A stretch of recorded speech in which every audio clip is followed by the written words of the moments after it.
Chapter 3 The Evil Eye, by Mary Wollstonecraft Shelley. The Morot Catustheus Zione travelled wearily and in fear of its robber inhabitants through the pashalik of Yanina, yet he had no cause for dread. Did he arrive, tired and hungry, in a solitary village? Did he find himself in the uninhabited wilds suddenly surrounded by a band of clefts?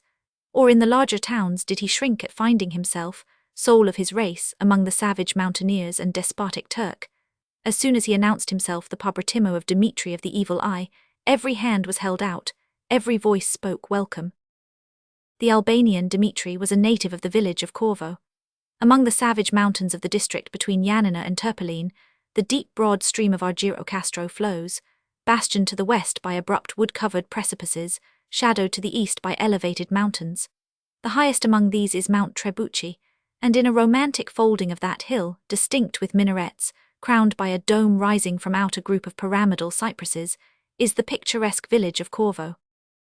Sheep and goats form the apparent treasure of its inhabitants, their guns and yataghans, their warlike habits, and, with them, the noble profession of robbery, are sources of still greater wealth.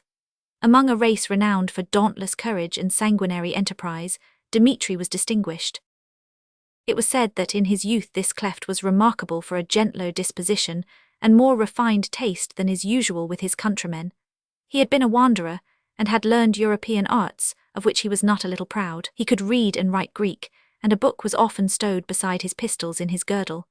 He had spent several years in Scio, the most civilized of the Greek islands, and had married a Sciote girl. The Albanians are characterized as despisers of women, but Dmitri, in becoming the husband of Helena, enlisted under a more chivalrous rule, and became the proselyte of a better creed. Often he returned to his native hills, and fought under the banner of the renowned Ali, and then came back to his island home. The love of the tamed barbarian was concentrated, burning, and something beyond this. It was a portion of his living, beating heart, the nobler part of himself, the diviner mould in which his rugged nature had been recast. On his return from one of his Albanian expeditions, he found his home ravaged by the Mainotes. Helena, they pointed to her tomb, nor dared tell him how she died. His only child, his lovely infant daughter, was stolen. His treasure house of love and happiness was rifled, its gold-excelling wealth changed to blank desolation. Dmitri spent 3 years in endeavors to recover his lost offspring. He was exposed to 1,000 dangers, underwent incredible hardships. He dared the wild beast in his lair, the Mainote in his port of refuge.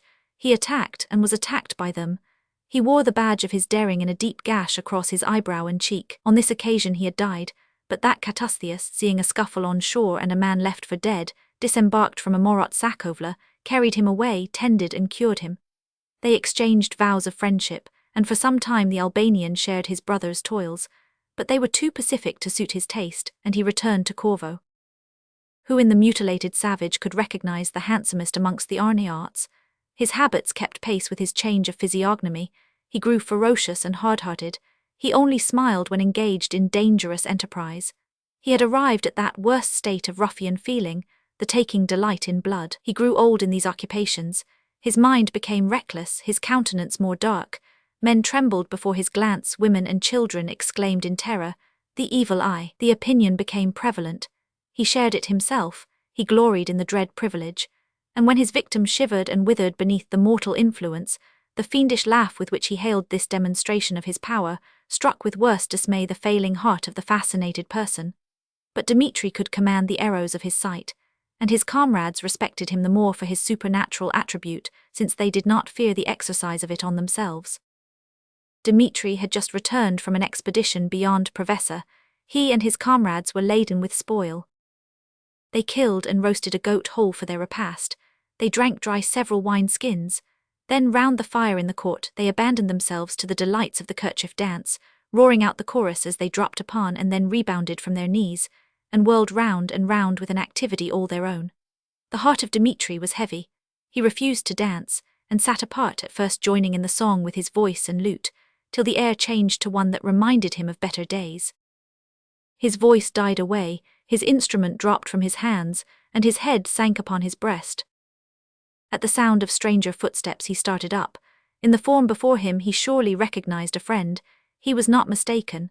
With a joyful exclamation he welcomed Catustheus Zione, clasping his hand and kissing him on the cheek. The traveller was weary, so they retired to Dimitri's own home, a neatly plastered, whitewashed cottage whose earthen floor was perfectly dry and clean, and the walls hung with arms, some richly ornamented, and other trophies of his cleftic triumphs. A fire was kindled by his aged female attendant.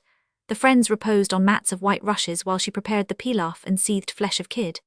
She placed a bright tin tray on a block of wood before them, and heaped upon it cakes of Indian corn, goat's milk, cheese, eggs, and olives, a jar of water from their purest spring, and skin of wine, served to refresh and cheer the thirsty traveller. After supper the guest spoke of the object of his visit. "I come to my pobretimo," he said, "to claim the performance of his vow. When I rescued you from the savage Cacavagnes of Bulerias, you pledged to me your gratitude and faith. Do you disclaim the debt?" Dimitri's brow darkened. "My brother," he cried, "need not remind me of what I owe. Command my life. In what can the mountain cleft aid the son of the wealthy Zione?" "The son of Zione is a beggar," rejoined Catustheus, "and must perish if his brother deny his assistance." The Morat then told his tale. He had been brought up as the only son of a rich merchant of Corinth. He had often sailed as caravocere of his father's vessels to Stamboul, and even to Calabria. Some years before he had been boarded and taken by a Barbary corsair. His life since then had been adventurous, he said. In truth, it had been a guilty one. He had become a renegade, and won regard from his new allies not by his superior courage, for he was cowardly, but by the frauds that make men wealthy. In the midst of this career some superstition had influenced him, and he had returned to his ancient religion. He escaped from Africa, wandered through Syria, crossed to Europe, found occupation in Constantinople, and thus years passed. At last, as he was on the point of marriage with a Phanariote beauty, he fell again into poverty, and he returned to Corinth to see if his father's fortunes had prospered during his long wanderings. He found that while these had improved to a wonder, they were lost to him forever. His father, during his protracted absence, acknowledged another son as his, and dying a year before had left all to him. Catustheus found this unknown kinsman, with his wife and child, in possession of his expected inheritance. Cyril divided with him, it is true, their parents' property, but Catustheus grasped at all and resolved to obtain it. He brooded over 1,000 schemes of murder and revenge, yet the blood of a brother was sacred to him, and Cyril, beloved and respected at Corinth, could only be attacked with considerable risk. Then his child was a fresh obstacle. As the best plan that presented itself, he hastily embarked for Butrinto, and came to claim the advice and assistance of the Arnaout whose life he had saved, whose pobretimo he was. Not thus barely did he tell his tale, but glossed it over, so that had Dimitri needed the incitement of justice, which was not at all a desideratum with him, he would have been satisfied that Cyril was a base interloper, and that the whole transaction was one of imposture and villainy. All night these men discussed a variety of projects, whose aim was that the deceased Zione's wealth should pass undivided into his elder son's hands. At morning's dawn Catustheus departed, and 2 days afterwards Dimitri quitted his mountain home.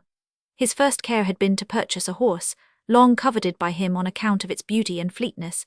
He provided cartridges and replenished his powder-horn. His accoutrements were rich, his dress gay, his arms glittered in the sun, his long hair fell straight from under the shawl twisted round his cap, even to his waist. A shaggy white capote hung from his shoulder, his face wrinkled and puckered by exposure to the seasons, his brow furrowed with care, his mustachios long and jet black, his scarred face, his wild, savage eyes. His whole appearance not deficient in barbaric grace, but stamped chiefly with ferocity and bandit pride, inspired, and we need not wonder, the superstitious Greek with a belief that a supernatural spirit of evil dwelt in his aspect, blasting and destroying.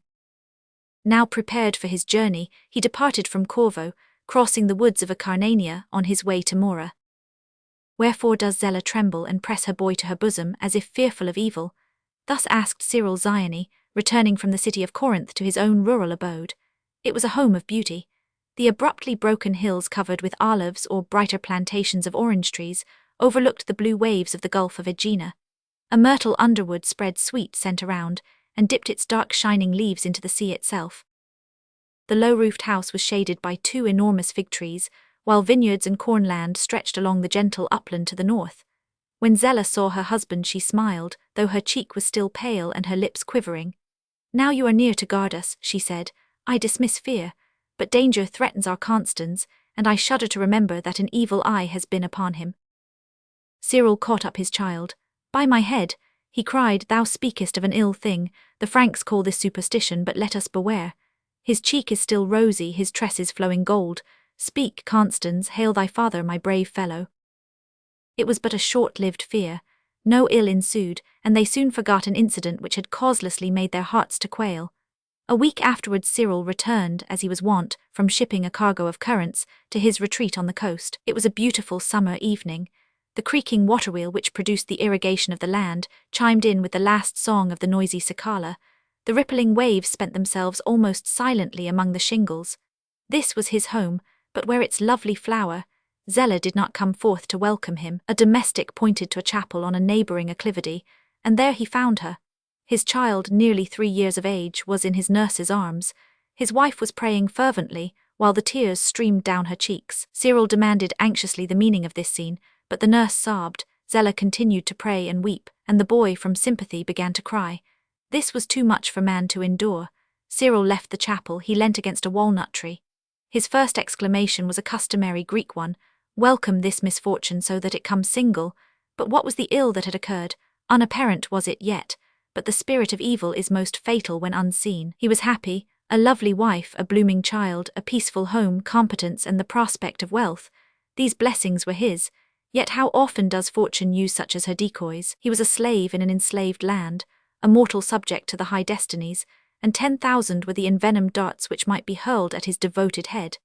Now, timid and trembling, Zella came from the chapel. Her explanation did not calm his fears.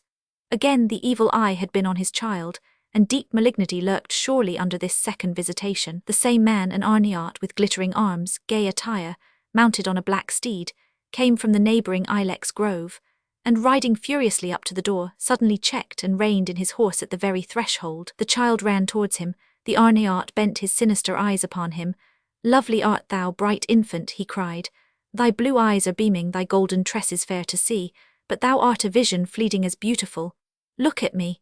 The innocent looked up, uttered a shriek, and fell gasping on the ground. The women rushed forward to seize him. The Albanian put spurs to his horse, and galloping swiftly across the little plain up the wooded hillside, he was soon lost to sight. Zella and the nurse bore the child to the chapel. They sprinkled him with holy water, and as he revived, besought the panager with earnest prayers to save him from the menaced ill. Several months elapsed. Little Constans grew in intelligence and beauty. No blight had visited the flower of love, and its parents dismissed fear. Sometimes Cyril indulged in a joke at the expense of the evil eye, but Zella thought it unlucky to laugh, and crossed herself whenever the event was alluded to. At this time Catustheus visited their abode. He was on his way, he said, to Stamboul, and he came to know whether he could serve his brother in any of his transactions in the capital. Cyril and Zella received him with cordial affection. They rejoiced to perceive that fraternal love was beginning to warm his heart. He seemed full of ambition and hope. The brothers discussed his prospects, the politics of Europe, and the intrigues of the Fanner. The petty affairs of Corinth even were made subjects of discourse, and the probability that in a short time, young as he was, Cyril would be named Kajabashi of the province. On the morrow, Catustheus prepared to depart. "One favour does the voluntary exile ask: will my brother and sister accompany me some hours on my way to Napoli, whence I embark?" Zella was unwilling to quit her home, even for a short interval, but she suffered herself to be persuaded, and they proceeded all together for several miles towards the capital of the Mora. At noontide they made a repast under the shadow of a grove of oaks, and then separated. Returning homeward, the wedded pair congratulated themselves on their tranquil life and peaceful happiness, contrasted with the wanderers' lonely and homeless pleasures. These feelings increased in intensity as they drew nearer their dwelling, and anticipated the lisped welcome of their idolized child. From an eminence they looked upon the fertile vale which was their home. It was situated on the southern side of the isthmus, and looked upon the Gulf of Aegina. All was verdant, tranquil, and beautiful. They descended into the plain. There a singular appearance attracted their attention. A plough with its yoke of oxen had been deserted midway in the furrow. The animals had dragged it to the side of the field, and endeavoured to repose as well as their conjunction permitted. The sun already touched its western bourne, and the summits of the trees were gilded by its parting beams. All was silent, even the eternal waterwheel was still. No menials appeared at their usual rustic labours. From the house the voice of wailing was too plainly heard. "My child!" Zella exclaimed. Cyril began to reassure her, but another lament arose, and he hurried on. She dismounted and would have followed him but sank on the roadside. Her husband returned. "Courage, my beloved," he cried. "I will not repose night nor day until Constance is restored to us. Trust to me, farewell." With these words he rode swiftly on. Her worst fears were thus confirmed. Her maternal heart, lately so joyous, became the abode of despair, while the nurse's narration of the sad occurrence tended but to add worse fear to fear. Thus it was, the same stranger of the evil eye had appeared, not as before, bearing down on them with eagle speed, but as if from a long journey, his horse lame and with drooping head, the Arnaut himself covered with dust, apparently scarcely able to keep his seat. "By the life of your child," he said, "give a cup of water to one who faints with thirst." The nurse, with Constance in her arms, got a bowl of the desired liquid and presented it. Ere the parched lips of the stranger touched the wave, the vessel fell from his hands. The woman started back, while he, at the same moment darting forward, tore with strong arm the child from her embrace. Already both were gone. With arrowy speed they traversed the plain, while her shrieks and cries for assistance called together all the domestics. They followed on the track of the ravisher, and none had yet returned. Now as night closed in, one by one they came back. They had nothing to relate. They had scoured the woods, crossed the hills. They could not even discover the route which the Albanian had taken. On the following day Cyril returned, jaded, haggard, miserable. He had obtained no tidings of his son. On the morrow he again departed on his quest, nor came back for several days.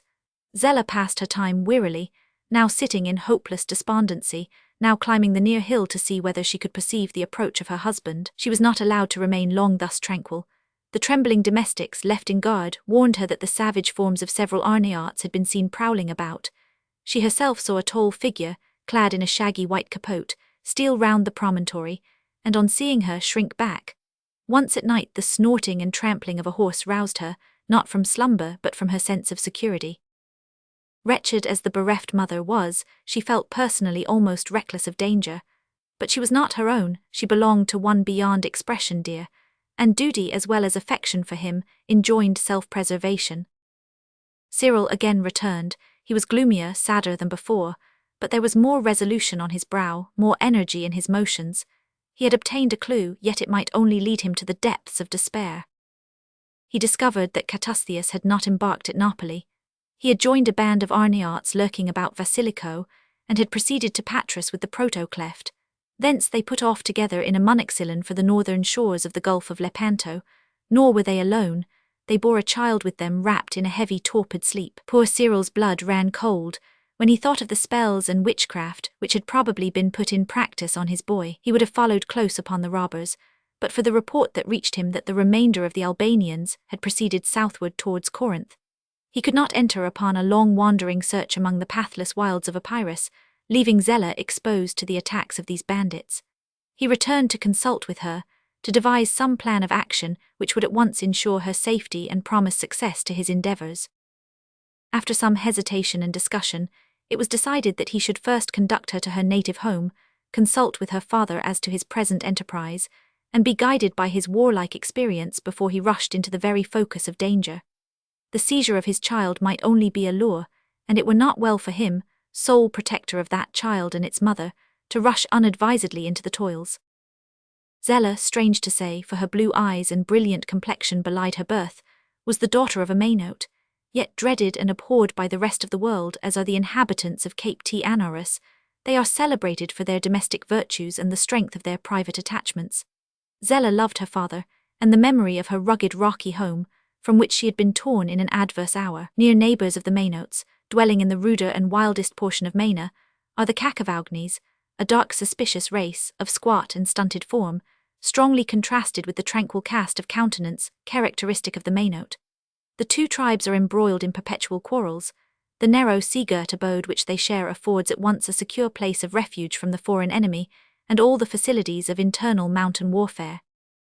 Cyril had once, during a coasting voyage, been driven by stress of weather into the little bay on whose shores is placed the small town of Cardamilla. The crew at first dreaded to be captured by the pirates, but they were reassured on finding them fully occupied by their domestic dissensions. A band of Cacavaugnes were besieging the castellated rock overlooking Cardamilla, blockading the fortress in which the Mainote Capitano and his family had taken refuge. 2 days passed thus, while furious contrary winds detained Cyril in the bay. On the third evening the western gale subsided, and a land breeze promised to emancipate them from their perilous condition. When in the night, as they were about to put off in a boat from shore, they were hailed by a party of Mainotes, and one, an old man of commanding figure, demanded a parley. He was the Capitano of Cardamilla, the chief of the fortress, now attacked by his implacable enemies.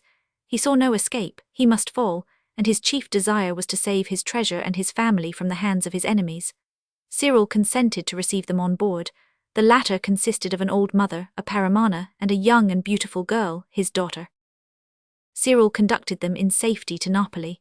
Soon after, the Capitano's mother and paramana returned to their native town, while with her father's consent, fair Zella became the wife of her preserver. The fortunes of the Mainote had prospered since then, and he stood first in rank, the chief of a large tribe, the Capitano of Cardamilla.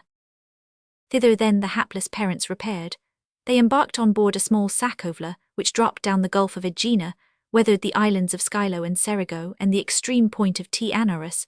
Favoured by prosperous gales, they made the desired port, and arrived at the hospitable mansion of old Cameras. He heard their tale with indignation, swore by his beard to dip his poniard in the best blood of Catustheus, and insisted upon accompanying his son-in-law on his expedition to Albania. No time was lost. The grey-headed mariner, still full of energy, hastened every preparation. Cyril and Zella parted. 1,000 fears, 1,000 hours of misery rose between the pair, late sharers in perfect happiness. The boisterous sea and distant lands were the smallest of the obstacles that divided them. They would not fear the worst. Yet hope, a sickly plant, faded in their hearts as they tore themselves asunder after a last embrace. Zella returned from the fertile district of Corinth to her barren native rocks. She felt all joy expire as she viewed from the rugged shore the lessening sails of the Sacovla. Days and weeks passed, and still she remained in solitary and sad expectation. She never joined in the dance, nor made one in the assemblies of her countrywomen, who met together at evening-tide to sing, tell stories, and while away the time in dance and gaiety. She secluded herself in the most lonely part of her father's house, and gazed unceasingly from the lattice upon the sea beneath, or wandered on the rocky beach.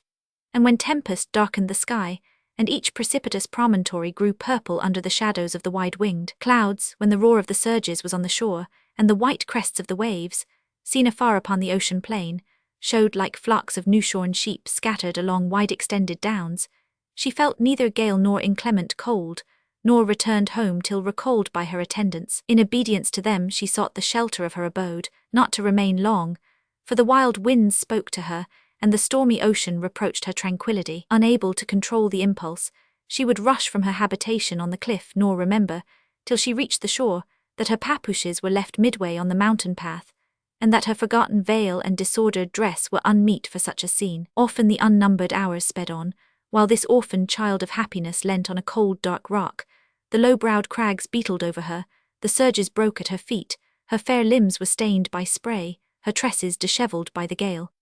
Hopelessly she wept until a sail appeared on the horizon, and then she dried her fast-flowing tears, fixing her large eyes upon the nearing hull or fading topsail. Meanwhile the storm tossed the clouds into 1,000 gigantic shapes, and the tumultuous sea grew blacker and more wild.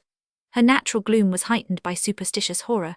The Morai, the old fates of her native Grecian soil, howled in the breezes, apparitions which told of her child pining under the influence of the evil eye, and of her husband, of some Thracian witchcraft, such as still is practiced in the dread neighbourhood of Larissa, haunted her broken slumbers and stalked like dire shadows across her waking thoughts. Her bloom was gone, her eyes lost their lustre, her limbs their round, full beauty. Her strength failed her, as she tottered to the accustomed spot to watch, vainly yet for ever to watch. What is there so fearful as the expectation of evil tidings delayed? Sometimes in the midst of tears, or worse, amidst the convulsive gaspings of despair, we reproach ourselves for influencing the eternal fates by our gloomy anticipations. Then, if a smile wreath the mourner's quivering lip, it is arrested by a throb of agony. Alas, are not the dark tresses of the young painted grey, the full cheek of beauty delved with sad lines by the spirits of such hours? Misery is a more welcome visitant when she comes in her darkest guise, and wraps us in perpetual black, for then the heart no longer sickens with disappointed hope. Cyril and old Cameras had found great difficulty in doubling the many capes of the Mora, as they made a coasting expedition from Cardamilla to the Gulf of Arta, north of Cephalonia and St. Mauro. During their voyage they had time to arrange their plans. As a number of Morots travelling together might attract too much attention, they resolved to land their comrades at different points and travel separately into the interior of Albania. Yanina was their first place of rendezvous. Cyril and his father-in-law disembarked in one of the most secluded of the many creeks which diversify the winding and precipitous shores of the Gulf. 6 others, chosen from the crew, would, by other routes, join them at the capital. They did not fear for themselves. Alone but well armed and secure in the courage of despair, they penetrated the fastnesses of Epirus. No success cheered them. They arrived at Yanina without having made the slightest discovery. They were joined by their comrades, whom they directed to remain 3 days in the town, and then separately to proceed to Turpaline, whither they immediately directed their steps. At the first village on their way thither at monastic Zitza, they obtained some information not to direct but to encourage their endeavours. They sought refreshment and hospitality in the monastery, which is situated on a green eminence, crowned by a grove of oak trees, immediately behind the village. Perhaps there is not in the world a more beautiful or more romantic spot, sheltered itself by clustering trees, looking out on one widespread landscape of hill and dale, enriched by vineyards, dotted with frequent flocks, while the Kalamas in the depth of the vale gives life to the scene, and the far blue mountains of Zaumarkaz, Sagori, Sully and Akrosronia to the east, west, north and south, close in the various prospects.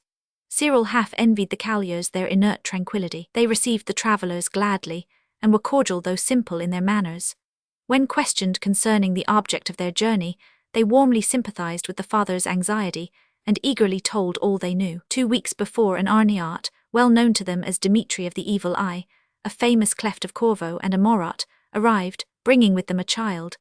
A bold, spirited, beautiful boy, who, with firmness beyond his years, claimed the protection of the Kalyars, and accused his companions of having carried him off by force from his parents.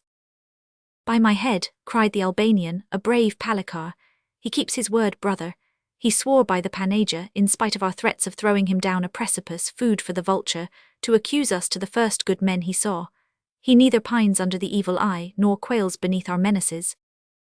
Catustheus frowned at these praises, and it became evident during their stay at the monastery that the Albanian and the Morot quarrelled as to the disposal of the child. The rugged mountaineer threw off all his sternness as he gazed upon the boy. When little Constans slept, he hung over him, fanning away with woman's care the flies and gnats. When he spoke, he answered with expressions of fondness, winning him with gifts, teaching him, all child as he was, a mimicry of warlike exercises. When the boy knelt and besought the Panagia to restore him to his parents, his voice quivering and tears running down his cheeks, the eyes of Dimitri overflowed. He cast his cloak over his face, his heart whispered to him, "Thus perhaps my child prayed. Heaven was deaf. Alas, where is she now?" Encouraged by such signs of compassion which children are quick to perceive, Constans twined his arms round his neck, telling him that he loved him, and that he would fight for him when a man, if he would take him back to Corinth. At such words Dimitri would rush forth, seek Catustheus, remonstrate with him, till the unrelenting man checked him by reminding him of his vow. Still he swore that no hair of the child's head should be injured, while the uncle, unvisited by compunction, meditated his destruction. The quarrels which thence arose were frequent and violent till Catustheus, weary of opposition, had recourse to craft to obtain his purpose. One night he secretly left the monastery, bearing the child with him. When Dimitri heard of his evasion, it was a fearful thing to the good Kalyars only to look upon him. They instinctively clutched hold of every bit of iron on which they could lay their hands, so to avert the evil eye which glared with native and untamed fierceness. In their panic, a whole score of them had rushed to the iron-plated door which led out of their abode. With the strength of a lion, Dimitri tore them away, threw back the portal, and with the swiftness of a torrent fed by the thawing of the snows in spring, he dashed down the steep hill, the flight of an eagle not more rapid, the course of a wild beast not more resolved. Such was the clue afforded to Cyril. It were too long to follow him in his subsequent search. He with old Cameras wandered through the vale of Argyrocastro and climbed Mount Trebuchet to Corvo. Dimitri had returned. He had gathered together a score of faithful comrades and sallied forth again. Various were the reports of his destination and the enterprise which he meditated.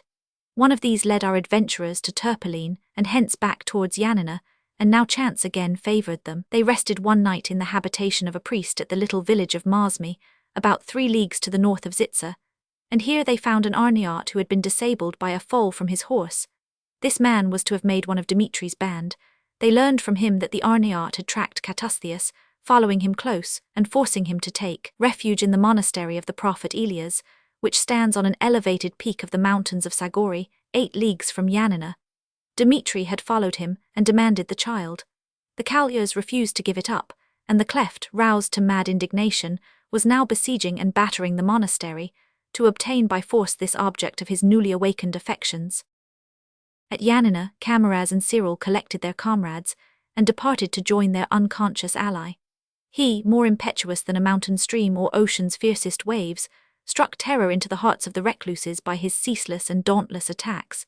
To encourage them to further resistance, Catustheus, leaving the child behind in the monastery, departed for the nearest town of Sagori, to entreat its Balaukbashi to come to their aid. The Sagorians are a mild, amiable, social people. They are gay, frank, clever. Their bravery is universally acknowledged, even by the more uncivilized mountaineers of Zaumarkaz. Yet robbery, murder, and other acts of violence are unknown among them. These good people were not a little indignant when they heard that a band of Arnauts was besieging and battering the sacred retreat of their favorite Kalyas. They assembled in a gallant troop, and, taking Catustheus with them, hastened to drive the insolent clefts back to their ruder fastnesses. They came too late. At midnight, while the monks prayed fervently to be delivered from their enemies, Dmitri and his followers tore down their iron-plated door and entered the holy precincts. The protocleft strode up to the gates of the sanctuary, and placing his hands upon it, swore that he came to save, not to destroy. Constans saw him. With a cry of delight, he disengaged himself from the Kalya who held him and rushed into his arms. This was sufficient triumph. With assurance of sincere regret for having disturbed them, the cleft quitted the chapel with his followers, taking his prize with him. Catustheus returned some hours after, and so well did the traitor plead his cause with the kind Sagorians, bewailing the fate of his little nephew among those evil men, that they offered to follow, and, superior as their numbers were, to rescue the boy from their destructive hands. Catustheus, delighted with the proposition, urged their immediate departure. At dawn they began to climb the mountain summits, already trodden by the Zaumarkians. Delighted with repossessing his little favourite, Dmitri placed him before him on his horse, and, followed by his comrades, made his way over the mountains, clothed with old Dodona's oaks, or in higher summits by dark gigantic pines. They proceeded for some hours, and at length dismounted to repose. The spot they chose was the depth of a dark ravine, whose gloom was increased by the broad shadows of dark ilexes. An entangled underwood and a sprinkling of craggy isolated rocks made it difficult for the horses to keep their footing. They dismounted and sat by the little stream. Their simple fare was spread, and Dmitri enticed the boy to eat by 1,000 caresses. Suddenly one of his men, set as a guard, brought intelligence that a troop of Sagorians, with Catustheus as their guide, was advancing from the monastery of St. Elias, while another man gave the alarm of the approach of 6 or 8 well-armed Morots, who were advancing on the road from Yanina. In a moment every sign of encampment had disappeared. The Arnauts began to climb the hills, getting under cover of the rocks and behind the large trunks of the forest trees, keeping concealed till their invaders should be in the very midst of them. Soon the Morots appeared, turning round the defile, in a path that only allowed them to proceed 2 by 2. They were unaware of danger, and walked carelessly, until a shot that whizzed over the head of one, striking the bough of a tree, recalled them from their security. The Greeks, accustomed to the same mode of warfare, betook themselves also to the safeguards of the rocks, firing from behind them, striving with their adversaries which should get to the most elevated station, jumping from crag to crag, and dropping down, and firing as quickly as they could load. One old man alone remained on the pathway. The mariner, Kamaraz, had often encountered the enemy on the deck of his cake, and would still have rushed foremost at a boarding, but this warfare required too much activity. Cyril called on him to shelter himself beneath a low, broad stone. The Maynot waved his hand. "Fear not for me," he cried. "I know how to die." The brave love the brave. Dmitri saw the old man stand, unflinching, a mark for all the bowls, and he started from behind his rocky screen, calling on his men to cease. Then addressing his enemy he cried, "Who art thou? Wherefore art thou here? If ye come in peace, proceed on your way. Answer and fear not."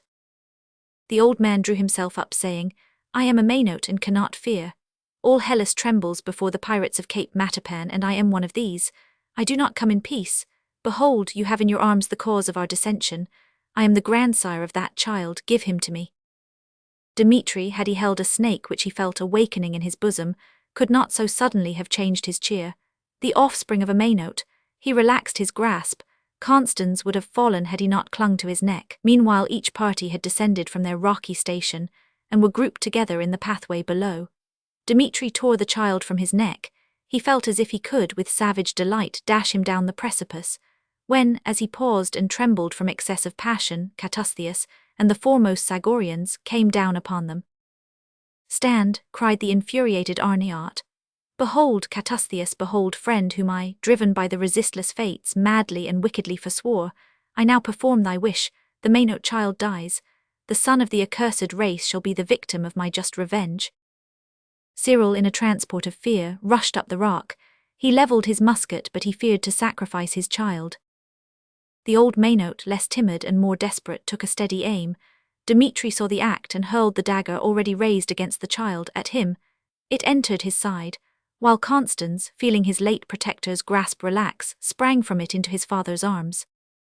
Camaraz had fallen, yet his wound was slight. He saw the Arnauts and Sagorians close round him. He saw his own followers made prisoners. Dimitri and Catustheus had both thrown themselves upon Cyril, struggling to repossess themselves of the screaming boy. The Maynooth raised himself. He was feeble of limb, but his heart was strong. He threw himself before the father and child. He caught the upraised arm of Dimitri.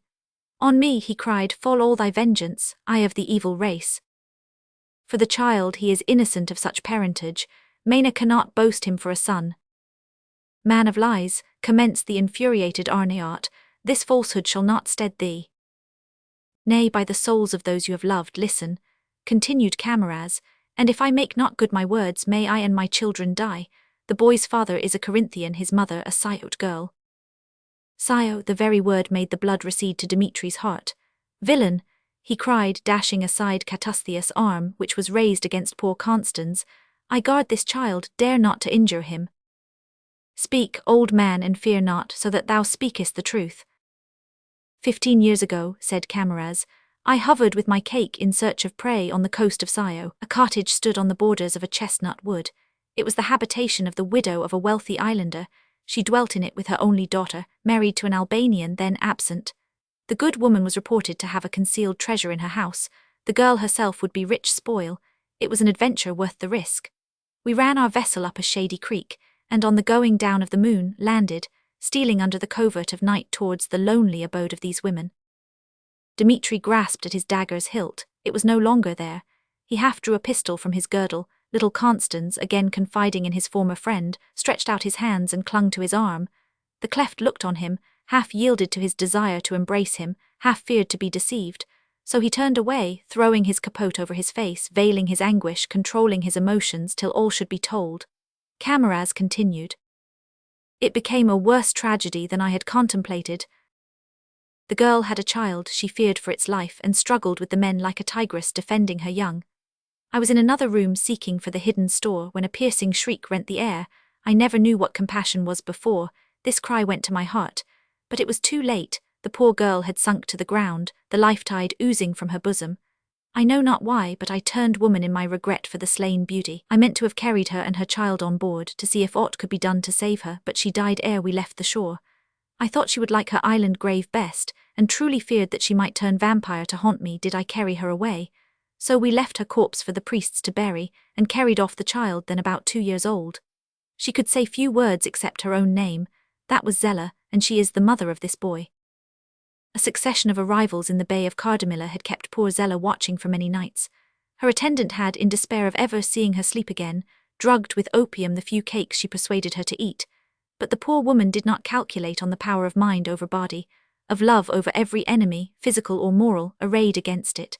Zella lay on her couch, her spirit somewhat subdued, but her heart alive, her eyes unclosed. In the night, led by some unexplained impulse, she crawled to her lattice and saw a little sacovler enter the bay. It ran in swiftly under favour of the wind, and was lost to her sight under a jutting crag. Lightly she trod the marble floor of her chamber. She drew a large shawl close round her. She descended the rocky pathway and reached with swift steps the beach. Still the vessel was invisible, and she was half inclined to think that it was the offspring of her excited imagination. Yet she lingered. She felt a sickness at her very heart whenever she attempted to move, and her eyelids weighed down in spite of herself. The desire of sleep at last became irresistible. She lay down on the shingles, reposed her head on the cold, hard pillow, folded her shawl still closer, and gave herself up to forgetfulness.